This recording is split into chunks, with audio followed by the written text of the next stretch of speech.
The wrong advice from just one person can plummet your wealth faster than a market crash.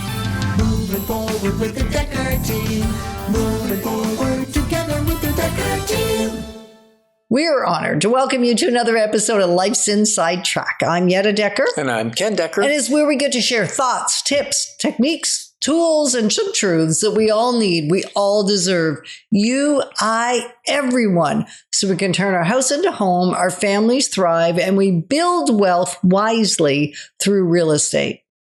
Sir Dekker. Yeah. Have you ever noticed or considered how much faster, how much easier life is when you're traveling with the right people beside you? Getting that guidance. And I've seen the plummet when I've had the wrong people beside me faster than a market crash. Lost money. $1 million overnight by taking wrong counsel. Not always unpaid. Often unpaid, though.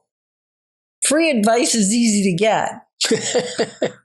Well, I would almost say that might be free opinions. Well, yeah, it still comes across as advice.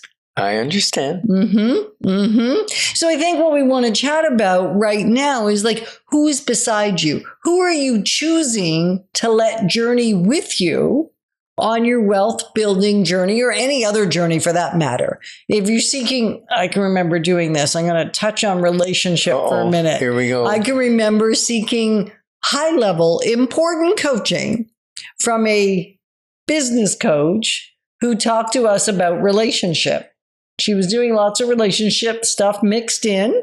And I said to her one day, Ken and I have this struggle in collaboration. We'd already been writing Life's Inside Track for a few years at this point, probably 5 years. And we would often come against each other's unique personalities. And so there'd be some conflict in the process of attempting to collaborate.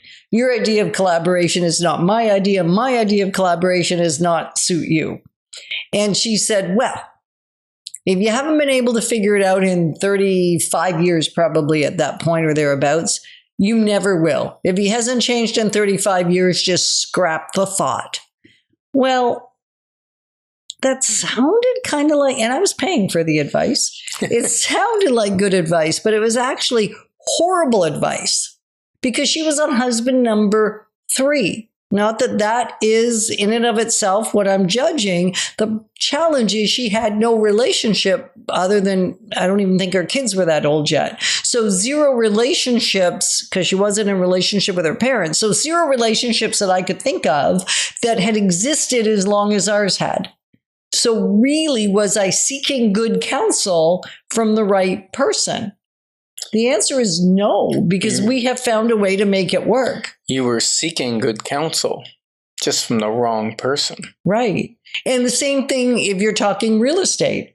We sought counsel from people that were involved in the companies that we were wanting to purchase from, not outside counsel.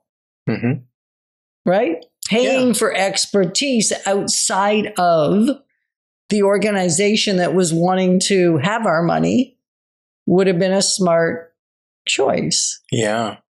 And every real estate journey is shaped by the key people that are on your team. So whether you're buying or selling, you're going to have some key people on your team. A real estate professional, hopefully you check in with us because we'd like to be on your team. Then there's the lawyer. Who the lawyer is makes it close without a hiccup, hopefully. There can still be hidden things, but the lawyer, they do their job right. Things should close properly.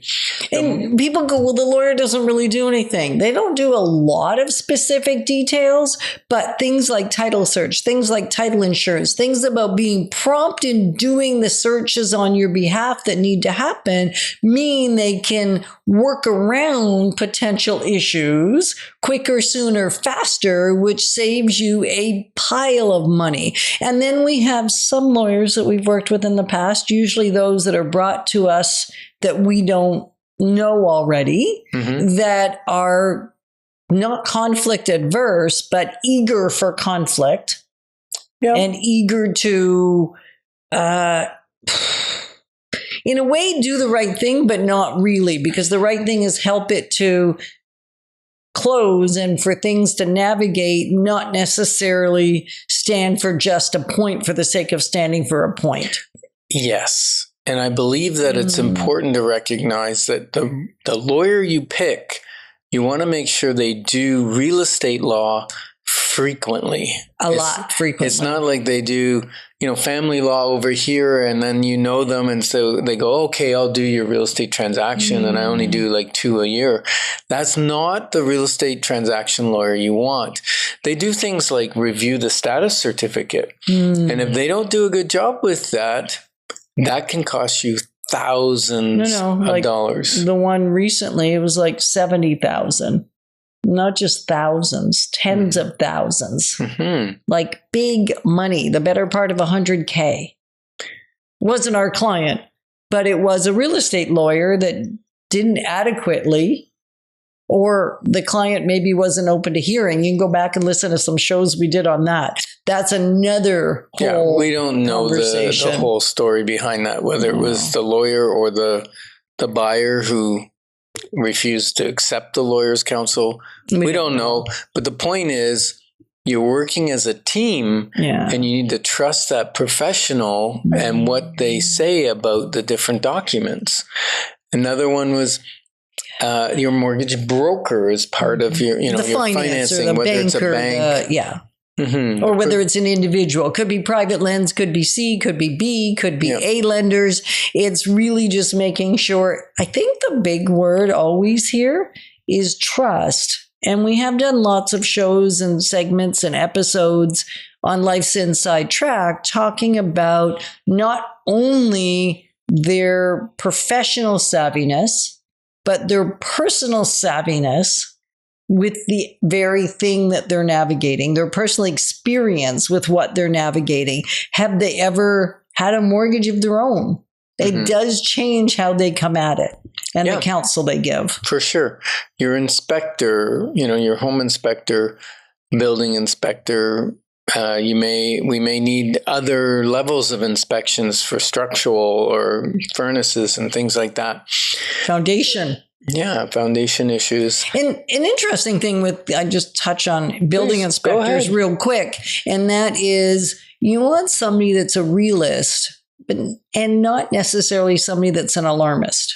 Absolutely. Because we already feel intense. We don't want them to minimize what the risks are and what the issue are, but we also don't want to over-explode them, because no home that's resale is going to be perfect. There's going to be a laundry list.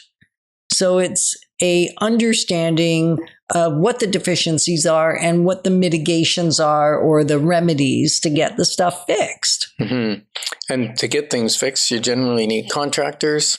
So you need a team of contractors and a mentor. Sometimes, especially if you're buying investment property or you've never bought a property before, maybe you walk alongside with a parent or a friend who's done this before and done it well, and they just travel the whole journey. Not parachute in at the end. No, don't do that.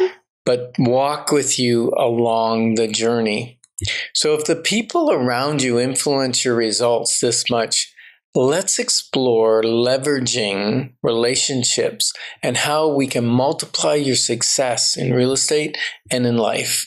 And we're glad you're listening to Life's Inside Track, because building wealth wisely is about much more than just money. Moving forward with the Dekker team. Moving forward together with the Dekker team.